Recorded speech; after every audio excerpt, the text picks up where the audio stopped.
Hello, I'm Dr. Lonnie Herman, and welcome for another video that we have about your chronic condition. And in this video, we're going to talk about how your brain controls areas of your body, and it can help your thyroid, promote thyroid hormones, how it can help your body function normal in general, whatever the condition is, really. We're going to talk in particular about this nerve called the vagus nerve. On your brain, if you can see in this picture clearly, this is looking from the brain from underneath, as if somebody chopped off my head and looked upwards without the skull on. So this is the base of the brain. And right at the base of the brain, there's something called the brain stem. The brain stem connects your brain to your spinal cord. The brain stem is a very unique structure. Not only does all the information that's in the brain have to go through the brain stem in order to get into the spinal cord to tell your body how to work, but in that brainstem, there are 12 nerves. These are called cranial nerves.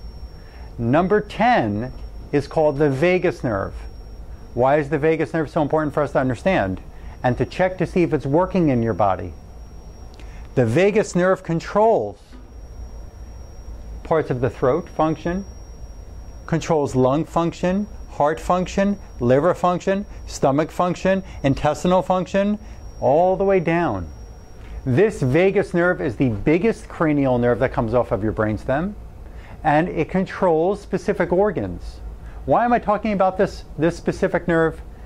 In so many of the patients that come into my practice for thyroid disorders, whether it's autoimmune thyroid disease like Hashimoto's or Graves' disease, or just hypothyroid, or even conditions like fibromyalgia, or even conditions like insomnia, people don't have a normal functioning brainstem. How did this happen? We can talk about that another time. I just want you to understand and make this video very simple, that when I do a very complete, thorough, brain-based neurological examination on you, we're going to find if your vagus nerve is working properly. When the vagus nerve is not working properly, let's say, think of it as a dim switch on the light in the room. If you turn that dim switch down, the lights that can be working at 100% are only working at, let's say, 60%. So the light is not as bright in the room if you turn the dim switch down. Well, the vagus nerve, for various stresses in life, are causing or is only regulating 60% of the nerve and blood flow going to your intestines. Then you know what happens? Your thyroid hormones can't function normally. As a matter of fact, other brain chemicals that we need to make our brain function normal, like for getting over depression. One specific brain chemical neurotransmitter called serotonin, it's produced, 90% of its production is in the intestines. You know what happens when the vagus nerve is not working well? Your intestines can't work well. If your intestines can't work well, you can't have normal serotonin production to help you sleep and not feel depressed. And also, your thyroid hormones can't be regulated properly. Do you remember what I told you in another video about your thyroid hormones?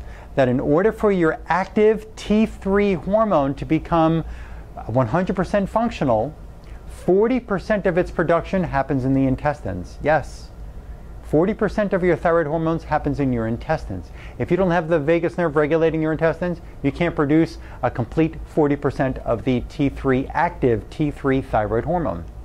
Here's another one. Since the vagus nerve controls the liver, 60% of the T3 production happens in the liver. If you don't have vagus control of the liver, you can't produce as much T3 as you're supposed to. Why does this matter to you with your thyroid? Well, if your doctor says you're a hypothyroid, your TSH has gone up, we need to get you on thyroid medication, but they're not looking at a very complete thyroid panel, which you go back and watch another video I've done about these thyroid panels. If you don't look at that, if the doctor doesn't look at that to see, is it because your liver and your intestines aren't converting T3 properly, maybe, just maybe, this is partially a neurological imbalance controlling these organs. Okay, that's all I wanted to share with you on this video. There's lots of these great videos to come, chock full of information of how we need to get your body to function properly, and I look forward to sharing those with you on the next one. Just be prepared when you come into my office. We have to check that vagus nerve and see if it's working the way it's supposed to. Thank you.